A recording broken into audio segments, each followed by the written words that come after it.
জিন্না ওয়াল ইনসা ইল্লা লিয়াবুদুন। আল্লাহু আকবার। ওমা খালাকাতুল, আর আমি সৃষ্টি করেছি জিন্না, জিন কি আগে কাকে সৃষ্টি করা হয়েছে? জিনকে। আগে কাকে? মানুষের বহু আগে জিনকে সৃষ্টি করা হয়েছে। জিসমুন নার, জিনের সৃষ্টি হলো আগুন থেকে। কি থেকে? আমার আলোচনার বিষয় জিন নয়, তথাপি আমি বোঝার জন্য আয়াতের সাথে সংশ্লিষ্ট সংক্ষিপ্ত আকারে জিন সম্পর্কে আপনাদেরকে আমি একটু বলি। জিন এরা হচ্ছে আল্লাহ রাব্বুল আলামিনের মানুষের মতো আল্লাহর দাস, আল্লাহর গোলাম, আল্লাহর বান্দা, আল্লাহর আজ্ঞাবহ কর্মচারী। কে? জিন। মানুষ যেমনি ভাবে আল্লাহর ইবাদত করে, জিনেরাও সেম ভাবে আল্লাহর ইবাদত। মানুষ যেমনি ভাবে ইবাদত করার কারণে নেককার, ইমানদার, মুমিন, সালেহিন, মুত্তাকি, ফরহেজগারিতা অর্জন করে, জিনদের মধ্যেও করে। কথা বুঝছেন কিনা? নবী করিম সাল্লাল্লাহু আলাইহি সাল্লাম একবার কোরআন তেলাওয়াত করছেন সাহাবায়ে কেরামদেরকে নিয়ে। ইতিমধ্যে কিছু জিন বিশ্বনবী মুহাম্মদ সাল্লাল্লাহু আলাইহি সাল্লামের কোরআন তেলাওয়াত শোনার জন্য একত্রিত হয়ে বসে গেলেন। সুবহানাল্লাহ। আল্লাহ তাআলা এই ঘটনাটা আমাদের জন্য ৭২ নম্বর সূরা জিনের ১ নম্বর আয়াতে কারিমার মধ্যে কোট করেছেন। আল্লাহ রাব্বুল আলামিন বলেন, কুল উহিয়া ইলাইয়া আন্নাহু ইসতামাআ নাফারুম মিনাল জিন্নি ফাকালু ইন্না সামি'না কুরআনান আজাবা। আল্লাহু আকবার। বল হে রাসূল, মানুষকে এই ঘটনাটা শুনিয়ে দিন। উহিয়া ইলাইয়া আন্নাহু ইসতামাআ নাফারুম মিনাল জিন্নি, যখন একদল জিন দাঁড়িয়ে দাঁড়িয়ে আপনার কোরআন তেলাওয়াত শুনছিল, তখন আপনি জিনদেরকে দেখেন নাই। দেখবে কিভাবে? জিন তো অদৃশ্য। জিন কি? সবাই কন, জিন কি দেখা যায়? তবে বিভিন্ন রূপ ধারণ করতে পারে, বিভিন্ন রূপ, কিন্তু দেখা। বিশ্বনবী দেখবে কিভাবে? দেখেন নাই। আল্লাহ বলছেন আপনি দেখেন নাই। জিনেরা যে দাঁড়িয়ে দাঁড়িয়ে আপনার কোরআন শুনেছে, আমি ওহির মাধ্যমে আপনাকে জানিয়ে দিয়েছি। সুবহানাল্লাহ।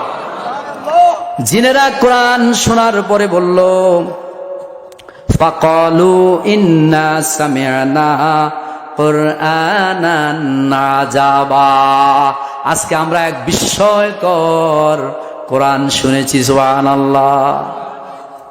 বহু জিন নবী করিম সাল্লাল্লাহু আলাইহি সাল্লামের কাছে এসে কালিমা পড়ে মুসলমান হয়েছে। সুবহানাল্লাহ। এমনকি জিনদের মধ্যে অনেক সাহাবাও ছিল, জিন সাহাবা। জিনদের কাছ থেকে অনেক হাদিসও বর্ণিত হয়েছে। সুবহানাল্লাহ। আবার বহু শয়তান জিন জাল হাদিসও বানিয়েছে। একজন সাহাবা জিনের নাম হলো উসমান বিন সালেহ। উসমান বিন, সুবহানাল্লাহ বলেন। জিনেরা বহু বছর হায়াত পায়, অনেক বছর হায়াত, ১৭০০, ১৮০০, ২০০০, ২৫০০ বছর পর্যন্ত হায়াত।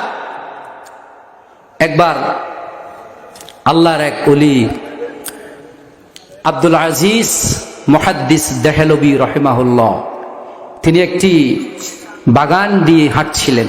এমত অবস্থায় তিনার সামনে একটি বিষাক্ত সাপ এসে দাঁড়ালো, ওনাকে দংশন করতে চাইল। উনি ক্ষতির আশঙ্কায়, কষ্টের আশঙ্কায় সাপটাকে মেরে ফেললেন রাত্রের বেলায়। সকালবেলা দেখেন যে ওনার বাসভবনে সাদা পোশাকধারী অনেকগুলো মানুষ ওনাকে ঘেরাও করে ফেলেছে। ঘেরাও করে বলছে, আপনাকে আমরা নিতে এসেছি। তখন তিনি বুঝতে পেরেছেন এরা কারা? মিস্টার জিনেরা। কারা? জিনেরা ওনাকে নিয়ে চলে গেলেন তাদের বাদশাহের দরবারে। হযরত আব্দুল আজিজ মুহাদ্দিস দেহলভী রাহিমাহুল্লাহ তিনি সেখানে গিয়ে দেখলেন যে এরকম বিশাল একটা জিনের আসর। আর সিংহাসনের মধ্যে বাদশা বসা। আব্দুল আজিজ দেহলভী রহিমাহুল্লাহকে পাশে বসালেন। কোথায়? পাশে বসালেন। বসানোর পরে বললেন, আপনার নামে একটা কমপ্লেইন আছে, একটা বিচার আছে। কি বিচার? আপনি গতকালকে আমাদের একজন সাথী ভাইকে হত্যা করেছেন। তিনি মুমিন ছিল, আমাদের একজন জিনকে আপনি হত্যা করেছেন। আব্দুল আজিজ মুহাদ্দিস দেহলভী রহিমাহুল্লাহ বলেন, এই ধরনের ঘটনা আমার দ্বারা হয় নাই, আমি কোন জিনকে হত্যা। জিনের বাদশা বলল,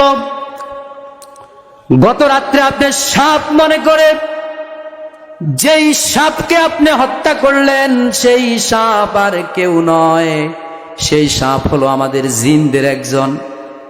সে সাপের আকৃতি ধারণ করেছে, এই জন্য আপনি তাকে হত্যা করেছেন। হযরত আব্দুল আজিজ মুহাদ্দিস দেহলভী রাহিমাহুল্লাহ বললেন, ঘটনা সত্য। আমি ক্ষতির আশঙ্কায়, কষ্টের আশঙ্কায়, আমাকে ধ্বংসন করবে এই আশঙ্কায় আমি সাপকে হত্যা করেছি, ঘটনা ঠিক। কিন্তু আমি এই জন্য হত্যা করেছি, আমি তো জানতাম না এটা যে জিন। নবী করিম সাল্লাল্লাহু আলাইহি সাল্লাম বলেছেন, যেই সমস্ত প্রাণীরা তোমাদের ক্ষতির আশঙ্কা থাকবে, যেই সমস্ত প্রাণীর দ্বারা, বিশেষ করে ইঁদুর, তেলাপোকা, টিকটিকি, সাপ, এগুলোর ব্যাপারে হাদিসে আছে, যেই সমস্ত প্রাণী দ্বারা ক্ষতির আশঙ্কা থাকে তাদেরকে মেরে ফেলো, হত্যা করা বলেছেন বিশ্বনবী মুহাম্মদ। এই জন্য আমি ক্ষতির আশঙ্কায় সাপকে হত্যা করেছি, আমি তো জানতাম না এটা যে জিন। জিনের বাদশা বলল, জিনের বাদশা জবাব দিল, এই হাদিস তো আমার জানা নাই। হযরতে আব্দুল আজিজ মুহাদ্দিস দেহলভী রাহিমাহুল্লাহ ওই সমাবেশের মধ্যে উপলক্ষ করে বললেন, তোমাদের এখানে কি কেউ নবী করিম সাল্লাল্লাহু আলাইহি সাল্লামের সাহাবা আছো নাকি? আল্লাহু আকবার কোন? এখানে কে কেউ বিশ্ব নবীর সাহাবা আছো নাকি? পিছন থেকে একজন দাঁড়িয়ে গেলেন। জিনের বাদশা প্রশ্ন করলো, তোমার বয়স কত? আমার বয়স 1700 বছর। আল্লাহু আকবার। তাইলে বিশ্বনবীর আমলে এখন থেকে হিসাব করলে 14 আর 3 এ 17, আরো প্রায় 250 বছর আগের। কি ঠিক আছে কিনা? আমার বয়স 17। এই মুহূর্তে জিনের বাদশা বলল, মুহাদ্দিস, যেই হাদিসটা শোনালো, এই হাদিস কি তুমি বিশ্বনবী থেকে শুনেছো নাকি? তখন ওই জিন সাহাবা বলল, যেদিন বিশ্বনবী মুহাম্মদ সাল্লাল্লাহু আলাইহি সাল্লাম মসজিদে নববীতে হাদিস বলেছেন, তখন আমি সেই মজলিসে ছিলাম। সুবহানাল্লাহ, আমি তখন সেই মজলিসে। আল্লাহু আকবার। এবার জিনের বাদশা ঘোষণা করে দিল, তাহলে আব্দুল আজিজ মুহাদ্দিস দেহলভীর কোনো দোষ নাই, তিনি তো বিশ্বনবীর হাদিস অনুযায়ী ক্ষতির আশঙ্কায়, কষ্টের আশঙ্কায় সাপকে হত্যা করেছে। ও আমার জিন জাতি মুমিন জিনেরা, আমি তোমাদেরকে বলে দিচ্ছি, তোমরা সাপের আকৃতি ধারণ করবে না। সাপের আকৃতি ধারণ করার কারণে কোন মুসলমান, কোন মানুষ যদি তোমাদেরকে হত্যা করে, কোনো বিচার নাই। সুবহানাল্লাহ, কোনো বিচার নাই। তোমাকে কে বলছে সাপের আকৃতি ধারণ করতে? বিশ্বনবীর হাদিস, কোন বিচার। এবং ডাক দিয়ে বললেন, ও আব্দুল আজিজ মুহাদ্দিস দেহলভী, আপনাকে বেকসুর খালাস দেওয়া হলো। আর তাদের বাহিনীকে বলল, যেখান থেকে হুজুরকে এনেছো নিরাপত্তায় সেখানে নিয়ে পৌঁছিয়ে দিয়ে আসো। সুবহানাল্লাহ, আল্লাহু আকবার। কি বুঝলেন? আল্লাহ তাআলা জিন আর মানুষকে সৃষ্টি করেছে তার ইবাদতের। তাহলে জিনেরাও ইবাদত করে কি করে না? সবাই বলেন, করে কি করে না? এই জিনেরা ইবাদতের কারণে জান্নাতে যাবে, ঠিক কিনা বলেন? আবার আল্লাহর নাফরমানির কারণে কোথায় যাবে? আল্লাহ রাব্বুল আলামিন 7 নম্বর সূরা সূরা আরাফের 179 নম্বর আয়াতে বলছেন, ওয়ালাকাদ যারানা লিজাহান্নামা কাসীরাম মিনাল জিন্নি ওয়াল ইনস। আল্লাহু আকবার। আল্লাহ বললেন, আমি জিন আর মানুষের মধ্যে একটা বিশাল সংখ্যক সংখ্যাকে জাহান্নামের জন্য তৈরি করেছি। নাউজুবিল্লাহ, জোরে ইন্না লিল্লাহি ওয়া ইন্না ইলাইহি রাজিউন। কিসের জন্য তৈরি করছে? ইন্না লিল্লাহ। আমরা আছি নাকি? কি আমরা নাই? ওয়ালাকাদ যারানা লিজাহান্নামা কাসীরাম মিনাল জিন্নি, জিন্নি মানে জিন, ইনসি মানে মানুষ, এটা জাহান্নামে নিক্ষেপ করবো। ইন্না লিল্লাহি ওয়া ইন্না ইলাইহি রাজিউন। আমরা বললাম, আল্লাহ কেন গো এত দয়া করে মায়া করে মানুষ সৃষ্টি করে আশরাফুল মাখলুকাত, সৃষ্টির সেরা জীব হিসেবে আখ্যায়িত দিলেন, আবার বলছেন জাহান্নামে নিক্ষেপ করবেন কেন? কি করেছি আমরা? আল্লাহ তাআলা বললেন, লাহুম কুলুবুন লা ইয়াফকাহুনা বিহা ওয়া লাহুম আ'য়ুনুন লা ইউবসিরুনা বিহা আযানুন লা ইয়াসমাউনা বিহা উলাইকা কাল আনআম বাল হুম আদাল উলাইকা হুমুল গাফিলুন। আল্লাহু আকবার। লাহুম কুলুবুন লা ইয়াফকাহুনা বিহা, এই মানুষের জিনকে বোধগম্য হওয়ার জন্য, বুঝার জন্য একটি অন্তঃকরণ দিয়েছি, একটি কলব দিয়েছি, অন্তর দিয়েছি। জীবনে এই অন্তর দিয়ে, কলব দিয়ে কত কিছু চিন্তা ভাবনা করেছে। আমার সৃষ্টি নিয়ে ভাবে নাই, কোরআন নিয়ে ভাবে নাই, আমি নবী কেন প্রেরণ করলাম এটা অনুধাবন করে নাই। এই জন্যই এই অন্তর দিয়ে ভালো চিন্তা না করার কারণে আমি তাকে জাহান্নামে দিব। নাউজুবিল্লাহ। কলব, অন্তর বড় মারাত্মক জিনিস। আল্লাহু আকবার। আমাদের মির্জা আনোয়ার সাহেব ওয়াজ করেছেন না, হযরত লোকমানকে, লোকমানের ওয়াজ শুনিয়েছেন না? কি বলছেন? লোকমানকে বলেছে ছাগল জবাই করার জন্য, তার মনিব এরপরে উৎকৃষ্ট আনার জন্য ছাগলের কলবটা নিয়ে গেল, আরেকটা জবাই করো, উৎকৃষ্ট আনো, আবার অন্তরটা নিয়ে গেল, বলল তোমার কি মাথা খারাপ? লোকেরা তোমাকে জ্ঞানী বলে, কি দেখে তোমাকে জ্ঞানী বলে? কিসের তুমি জ্ঞানী? তখন তিনি বললেন যে মানুষের অন্তরটা ভালো হয়, সেই মানুষটা জগতের শ্রেষ্ঠ মানুষ হয়ে যায়, আর যার অন্তরটা খারাপ হয়ে যায় জগতের নিকৃষ্টতম মানুষ হয়। ঠিক কিনা?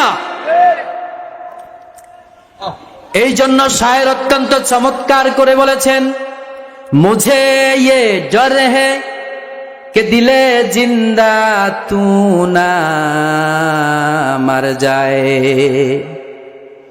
मुझे ये डर है कि दिले जिंदा तू ना मर जाए, कि जिंदगानी इबारत है तेरे जीने से। আমার এই ভয় হয়, হে আমার আত্মা, তোর যেন মৃত্যু না হয়ে যায়, কারণ তোর মৃত্যু হওয়া মানে আমার মৃত্যু হয়ে যাওয়া, তোর বেঁচে থাকা মানে আমার বেঁচে থাকা। আল্লাহু আকবার। এজন্য অন্তর এটা নষ্ট হয়ে গেলে জাহান্নামে যেতে হবে। ওয়ালাহুম আয়ুনুল লা ইউবসিরুনা বিহা, আমি তোমাদেরকে দুটো চোখ দিয়েছি, কত সুন্দর সুন্দর জিনিস দেখেছো এই চোখ দিয়ে, কিন্তু আমার কোরআনটা দেখার সুযোগ হয় নাই, আমার সৃষ্টি নিয়ে গবেষণার সুযোগ হয় নাই। এই জন্যই তো আমি তোমাকে জাহান্নামে দেব।